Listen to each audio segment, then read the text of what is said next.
Bienvenido a tu canal de maqueteo, soy Luigi1944 y hoy vamos a hacer una pequeña review. Hoy os traigo al canal el Fiat G55, el silurante de Supermodel en escala 1:72.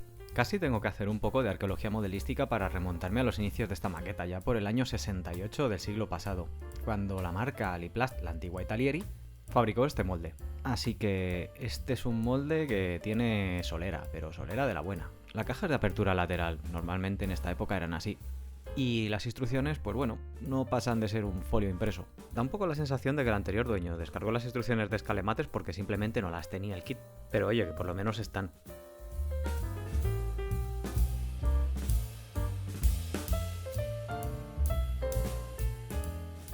En ellas puedo apreciar que el avión tiene pocas piezas, la cabina es bastante sencilla, por no decir pobre, pero bueno, era el estándar en aquella época.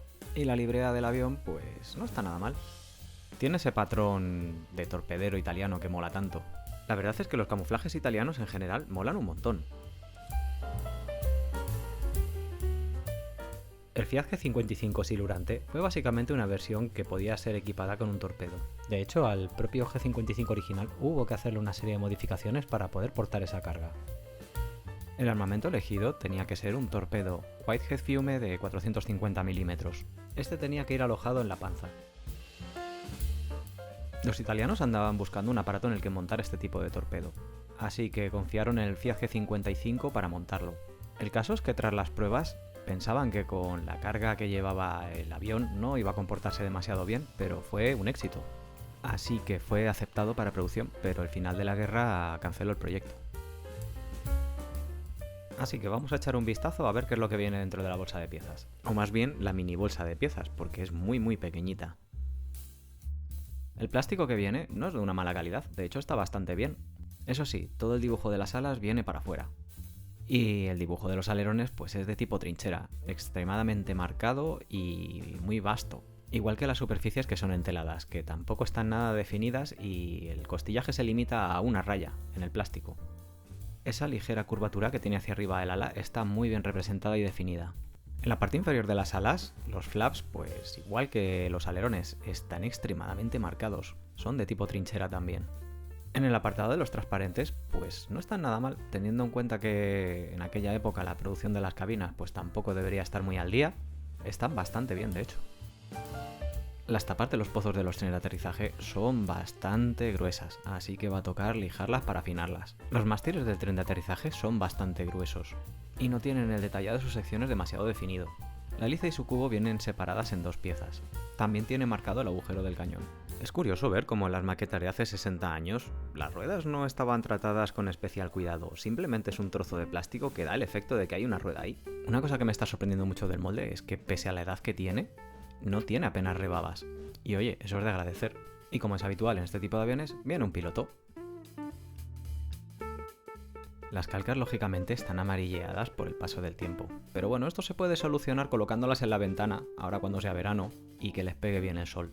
Con un poco de suerte no deberían de estar cuarteadas, pero para curarme en salud les daré un tratamiento con microdecal, después de blanquearlas al sol.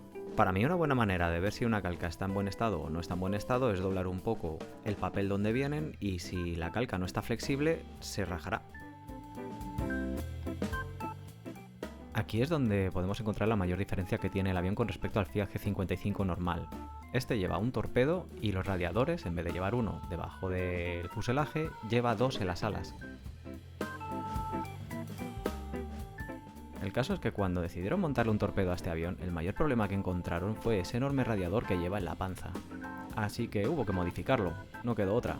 Así que le montaron dos radiadores más pequeñitos, uno debajo de cada ala. Y eso dejó aproximadamente un hueco de unos 90 centímetros para que pudiera alojar el torpedo. A mí personalmente me gusta muchísimo más así.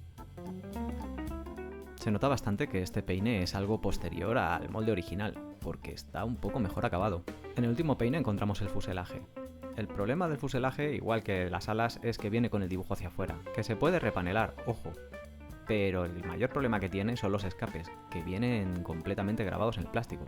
Aquí va a requerir de un trabajito de la Proxxon, pero bueno, para dejarle los escapes un poco decentes. O directamente cortarlos y rehacerlos. El timón de cola con todas sus superficies móviles tienen un grabado pues un poco exagerado. Quizá el timón de cola queda un poquito más disimulado por ser la pieza que es, pero aún así sigue siendo extremadamente exagerado.